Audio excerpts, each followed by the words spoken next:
Google Cloud and OnFinality are collaborating with the aim to help Web3 developers build and scale decentralized applications on the Polkadot Network. Joining us now is Google Cloud Global Head of Web3 Strategy, James Tromans. Welcome to the show, James.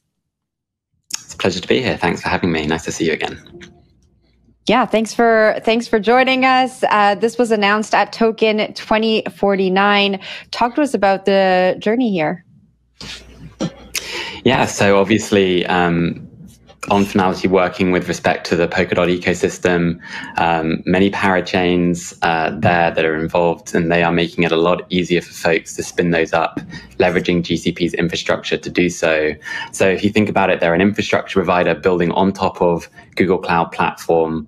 And this is a way to help their developers and their ecosystem be able to not have to think about some of the underlying infrastructure considerations and help them get started a lot quicker so that they can focus on the development and the value that they bring beyond just running nodes. So I have to ask this because this comes up quite often, you see press releases all the time saying that somebody's partnering with Google, and it looks to be more of a vendor-vendee relationship, with Google being the vendor for their infrastructure, their cloud, et cetera.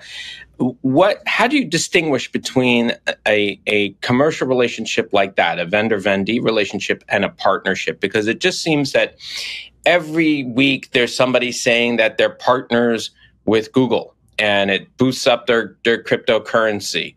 And it seems almost like a form of price manipulation, if you will. How do you distinguish between somebody that's using you guys as your services versus somebody that's an actual partner?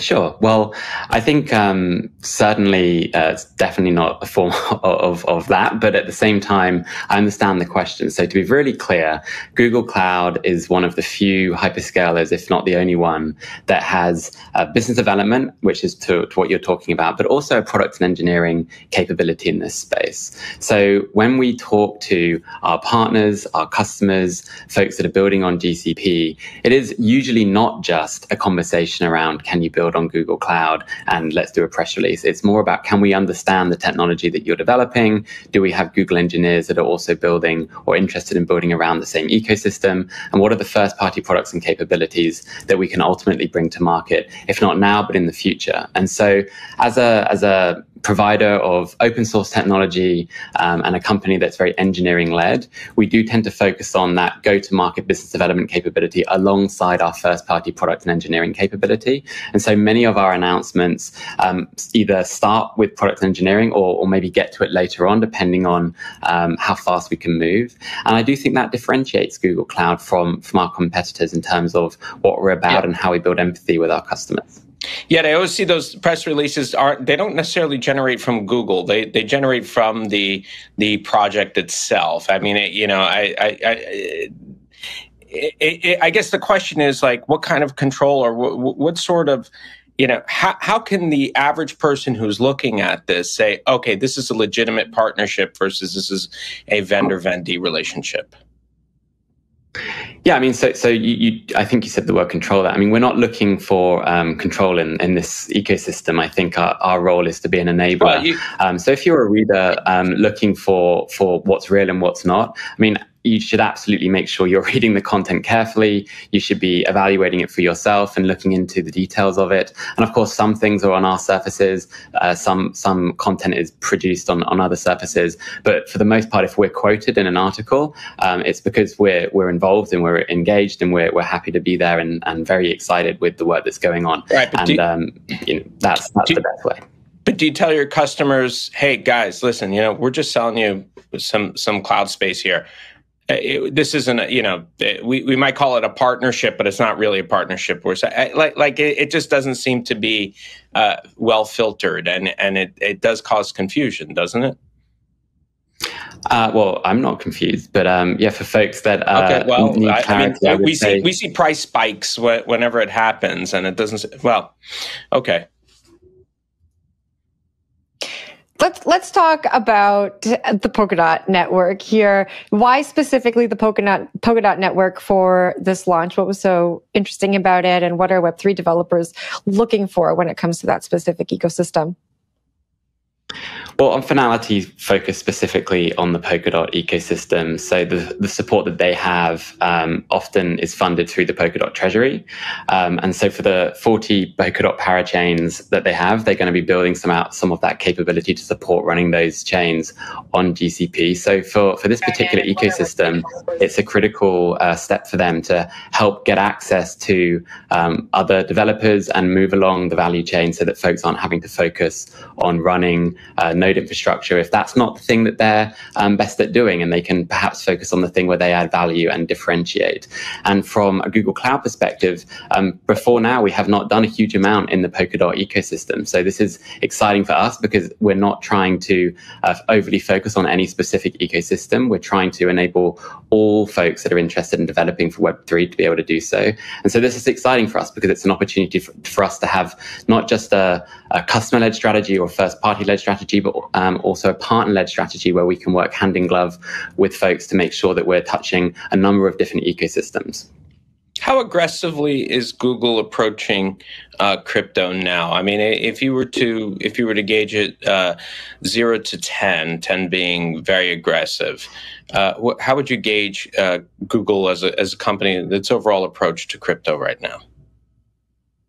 Well, I can only speak for Google Cloud because that's the area that I represent and run. And so over the past 18 months, we've been investing in this space. We've continued to hire.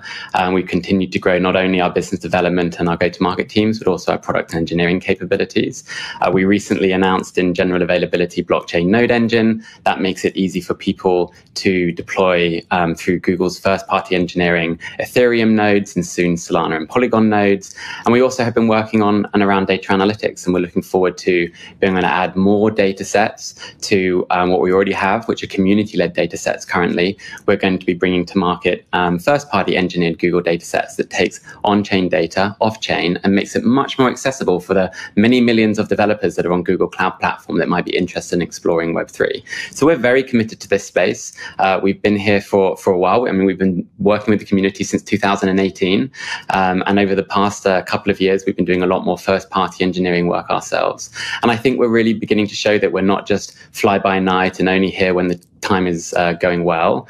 Our startup program has been enabling Web3 startups who have been bridged through this tough period to continue to get credits to use on Google Cloud Platform. And we're really trying our best to support the ecosystem and not just do it with press releases, as you say, but actually turn up and show that we have product and engineering capabilities in this space as well. James, any other big partnerships with ecosystems or brands coming up? Yeah, so you may have already seen. I mean, you've done a lot of good coverage of Google Cloud's work in the past with Polygon and Coinbase and others. But recently at Token 2049, we announced there have been press releases with Layer 0 came out. That was covered at Permissionless. Orderly Network. We've also just covered recently the Zilliqa work with us as well. So we're working with a number of different organizations. These releases came out all roughly around the same sort of time. So we're excited to be working with these customers. And our strategy, to link this back to your other question, is we go where our customers need us to go. And we try and meet our customers where they are and provide the services that will help them be successful. Any that we haven't covered? Well, I couldn't say whether you've covered everything, but of just now, those are the four that have been recently announced. James, thanks so much for joining the show this morning. Pleasure seeing you again. Thanks for having me. Pleasure to be here. That was Google Cloud Global Head of Web3 Strategy, James Tromans.